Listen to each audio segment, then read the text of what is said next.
బీడులోన వాన చినుకు పిచ్చి మొలక వేసింది, పాడలేని గొంతులోన పాట ఏదో పలికింది. గుండె ఒక్కటున్న చాలు గొంతు తానే పాడగలదు, మాటలన్నీ దాచుకుంటే పాట నీవు రాయగలవు.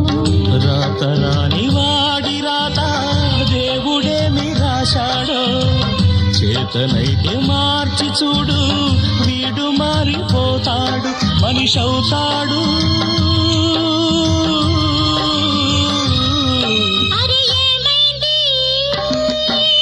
మనసు పురకలకి ఎక్కడికో ఎగిరింది, అది ఏమైంది?